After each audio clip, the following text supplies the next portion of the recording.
What's up, guys? Welcome to Energy TV Canes all day. If you're rocking with the youth, you know what to do. Hit that like and subscribe button so you never miss out on a video. SAMSON OkUNLOLA has committed to our Miami Hurricanes. Oh, life is good. Life is good. Life is good. The old days of our offensive line getting pushed around, tossed around, thrown around is hopefully going to come to an end when you look at this commitment of SAMSON OkUNLOLA, a.k.a. I said a.k.a. the pancake honcho. Let's calm down a little bit and let's talk about this commitment. First things first is everyone's going to say NIL, NIL, NIL, NIL. I'm not dumb. You aren't dumb. The NIL does play a part in recruiting. Not in all recruiting, but in some recruiting. When you look at a player like SAMSON, when you look at a player like Cremani, I'm sure NIL plays a good part. But to not give credit to Mario Cristobal, it's just hating. To not give credit to Mario Cristobal is just ignoring his track record as a recruiter. I want to get that right off the bat, right? Now, I did a video on SAMSON OkUNLOLA about a week ago, and I said he was a day one starter.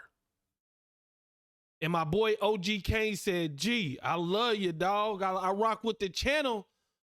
But to say he's a day one starter, that's kind of pushing it, don't you think?" And I had to respond to him because, listen, I don't like to put a lot on players. I don't like to overhype the player, to put too many expectations. But when I look at SAMSON OkUNLOLA and I look at Francis Moimoa, those guys can come in for us and start day one. Now, is that ideal? No. But when you look at how our offensive line has played the last couple years, not just last year, the last several years, when you look at the lack of physicality, when you look at how they get pushed around, I believe SAMSON can come into this lineup and start day one. Does that mean he's going to start day one? No. Does that mean he's not going to struggle? No. But this is a player, when you add him and Francis, they could be the cornerstone of this offensive line for years to come. For years to come. And to be honest with you, when you get better players, when you get five-star talent that is projected to go to the NFL, the pressure is on Mario Cristobal. The pressure is on Alex Mirabal because now it's their job to develop them. A five-star doesn't get to college and you just say, okay, just go on, have a good day. You're a five-star. You're going to be able to be perfect. No. They still have to work. They still got to put in work. They still got to be developed. So when I say he's a day one starter, I hope we get to a point in the Miami Hurricane, me covering the Miami Hurricanes, when we can get five stars and they can be backups. But in year two of Mario, when you look at this offensive line, I do believe him or Francis can start day one. This is a talented kid who is physical. Now, I do want to say, I don't know about the level of competition in Massachusetts. Y'all let me know. Do they be balling in Massachusetts? Y'all let me know. When you look at this kid, he has the physical ability. He has the athletic ability. He can move good for a big fella. But he also has that football player in him. And what I mean by does he have that football player in him? Does he have the offensive line in him? Does he finish plays? Does he finish his food? if the play is back here, is he still violent enough to keep driving a player into the ground? There's a lot of times where he was just overmatching these kids, where his punch was so powerful, it's knocking over the first guy. But he does show the ability to be able to move to the second level, and I'm interested to see what does he look like in year 2, in year 3, under Mario Cristobal and Alex Mirabal. So, Samson Okunlola, great get. Now let's talk about Mario. And I already talked about earlier this video about how you got to put some respect on his name when it comes to recruiting.